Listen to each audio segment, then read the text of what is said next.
Hey everybody, I hope you're all doing well. This is now my third time trying to do this video. Both times I feel like I keep going all over the place, and I think it's because there's such a wide amount of time that I'm trying to cover in this video. Obviously, I think my last bump date was at 28 or 30 weeks. No, I think the last one I posted was at 30 weeks.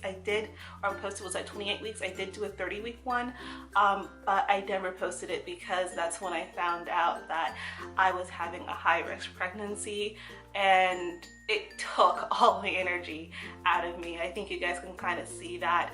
I haven't really been much interested in editing or anything like that. I've been vlogging, but haven't really been interested in editing or posting or like really interacting or anything like that, because it really just had me down, and I was really just trying to focus on the health of me and my baby.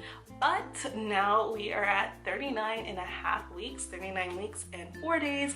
I'm feeling a bit more optimistic about things. Everything is looking good. I'm having more energy, even though I am done with this pregnancy at this point. I figured I might as well jump back on and post a last bump date before Edison actually gets here. So I'm gonna do my best to try to cover like the entirety of my third trimester, just because like so much did happen that I didn't really fill you guys in on.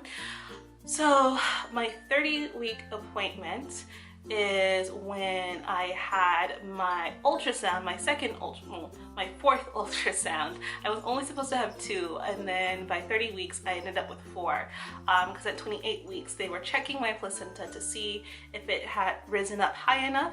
My placenta was anterior, so it's in the front, and it was pretty low. But they couldn't really tell with the ultrasound at 28 weeks, and they didn't have non-latex covers.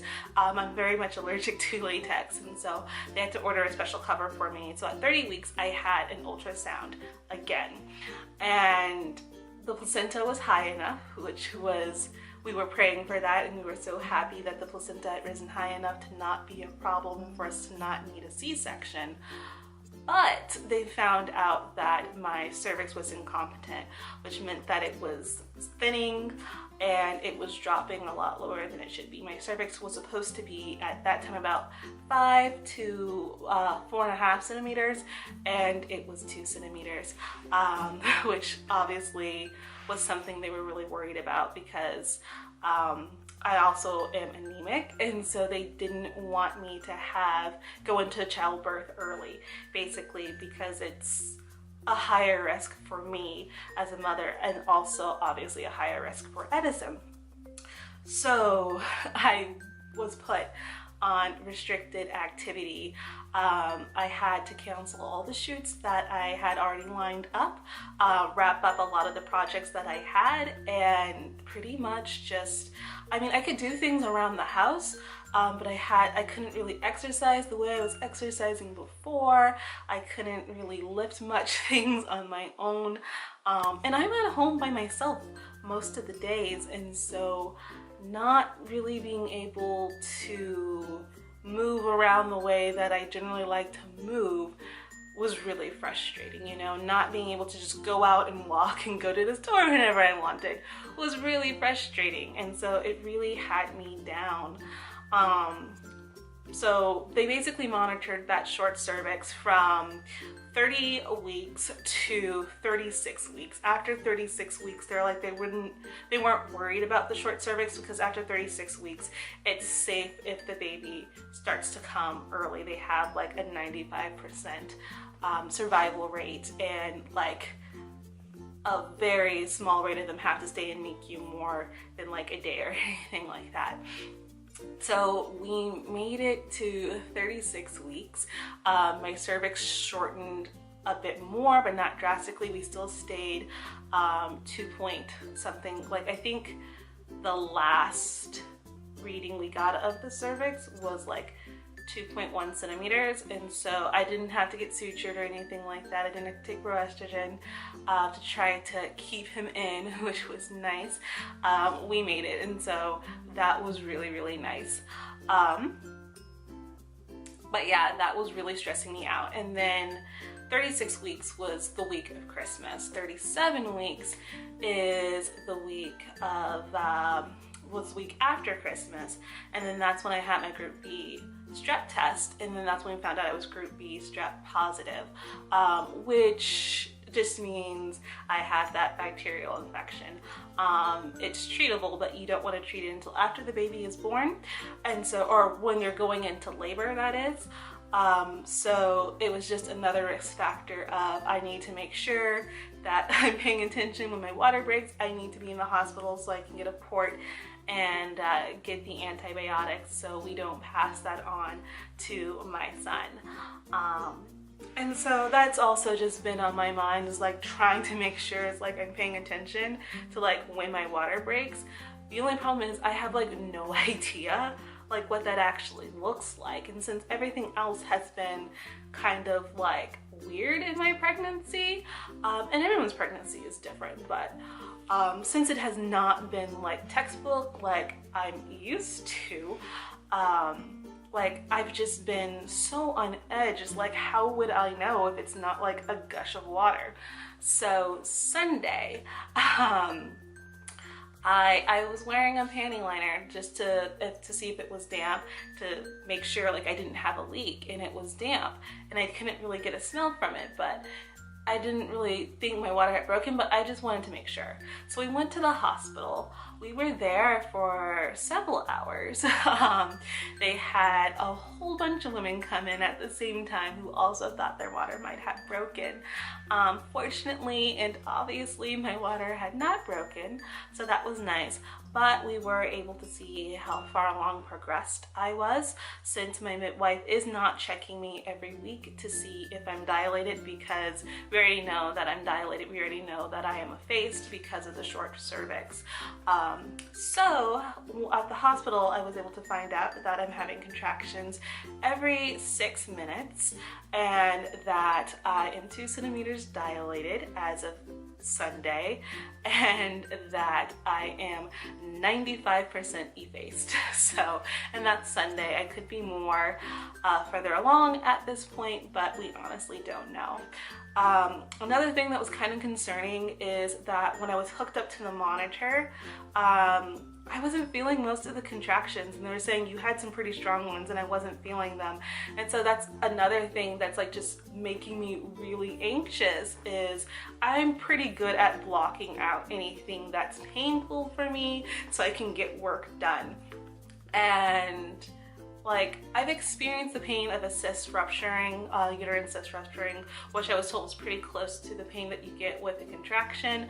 And I was able to put a lot of that pain to the side as well. And so I'm just trying to be really aware of my body at this point, because, you know, if I do get to the point where I'm experiencing, you know, like the whatever the 511 is, I really should have paid more attention to that. But if I am experiencing a whole bunch of contractions, within an hour period lasting for a minute, I think it's 5 contractions lasting 1 minute for an hour, like painful ones or strong ones, I do want to be on top of that, because like I said, I don't want to get into the situation. Like I want to labor as long as I can at home, but I also don't want to put my son at risk for getting a bacteria that's going to be dangerous for him. So it's been stressing me out that I may not feel them. When I talked to my grandma, she said she didn't feel a lot of them either. When she was pregnant, she said that she had some really strong ones that they said she should have been feeling that she wasn't. And so that's another thing that kind of weighs on my mind. But my midwife was just like, you'll know exactly when it's time to come in. Like, you'll pay attention. You'll know exactly when it's time to come in. And watch it like end up being super, super painful. Like, I don't want it to be super painful, but at the same time, it's like, I want a clear sign, like, this is happening now. And so, yeah, I'm hoping that, it's so weird, but I'm hoping that they get stronger. Speaking about pain though, let's talk about some symptoms that I've been having. So I am officially in the early labor stage, which is nice. I haven't been experiencing much heartburn even before he lightened, which is nice. Edison has lightened. I put it in quotation marks because he is still moving all the time. So at my 38-week appointment, he was fully engaged in the birth canal. Like, they're just like, oh my goodness, he's probably gonna come really soon. But then during that appointment, he moved all the way back up. And they're just like, what is he doing? And he does that all the time. Like, he like yo-yos back and forth from moving all the way far down as he can to moving all the way back up. So he's definitely not ready to come just yet, which is kind of annoying. I'm like, baby, just get here. But I have experiencing, I can't speak. I have been experiencing lightning. Pregnancy brain is also a thing I've been experiencing. Like, I will see something and I want to say something, but I do not have the words for it, but I know what the word is. I just can't get there. And that has been so frustrating for me. I have been feeling my period pains come back in full force, and it sucks because I literally have the worst periods. So I've been feeling those pains come back in full force, which my midwife tells me is a good sign. When you start feeling your period symptoms, it normally means that active labor is not too far away. And I am so ready to be done with the early labor. We move on to active labor and then latent stage and have him here. But those are really the only symptoms I have been experiencing. I have noticed there's been a little bit of a hormonal shift for me. I didn't really have much of a hormonal problem during my pregnancy, but I have started to feel more emotional than I generally do. Yesterday, Stephen so graciously worked from home just because I was so overwhelmed with the thought that I may have to go into 41 weeks of pregnancy that I just could not deal. And generally something like that I could deal with, but yesterday I could not deal with it at all. And so he wonderfully worked from home, so I didn't have to feel alone yesterday, with just the emotional state I was in. Today I'm much better, but yeah, yesterday was not a good day for me emotionally. I don't think I'm missing anything, but like I said, I'm kind of just doing this off the bat, trying to get this done and put up before I go into active labor and have to go to the hospital. But yeah, I think I pretty much covered everything from the third trimester and just kind of updated you on why I've been gone so long, because I could not emotionally deal with all of the high risk issues. But like I said, we've gotten through the hard part. Everything is looking clear right now.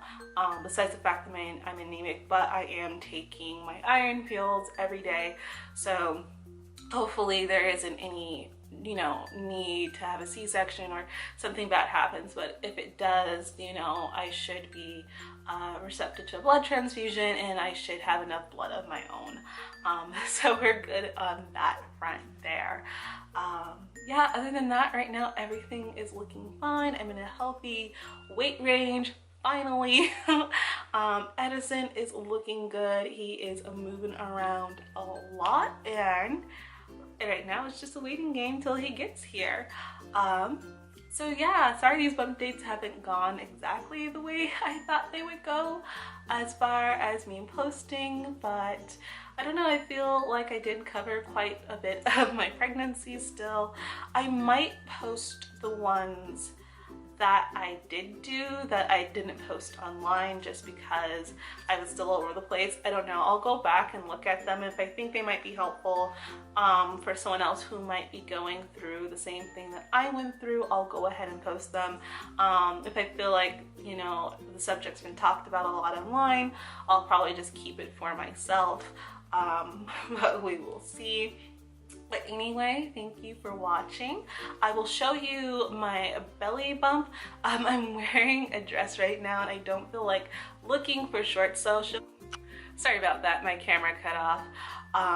But I'm wearing a dress right now, so I'll show you my belly bump with the dress, and then I think I have some shots from when I took my maternity photos here last week, and my weight hasn't really changed, nor has the shape of my belly, so I'll show you those ones afterwards.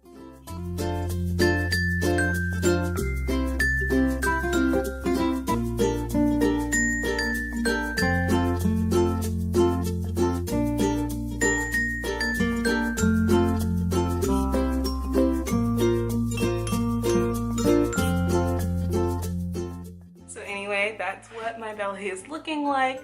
I feel like it has definitely gotten a lot bigger. Like, I was worried that it wouldn't get this big. Most people are still telling me that I look pretty small, but I don't know. Like I said, I'm really happy with how much weight I have gained at the end of this pregnancy, and I'm also really happy with just, I don't know, my overall health at the end of this pregnancy. I'm really happy with it, and so I'm trying not to let like the small talk get to me. But anyway, thank you guys so much for watching. Thank you guys so much for all the well wishes you guys still send me. It really does mean a lot to both of us, both me and Steven and Edison, as soon as he gets here and he can read back on them. But thank you so much for watching. Thank you so much for your prayers and well wishes, and I will talk to you later. Bye.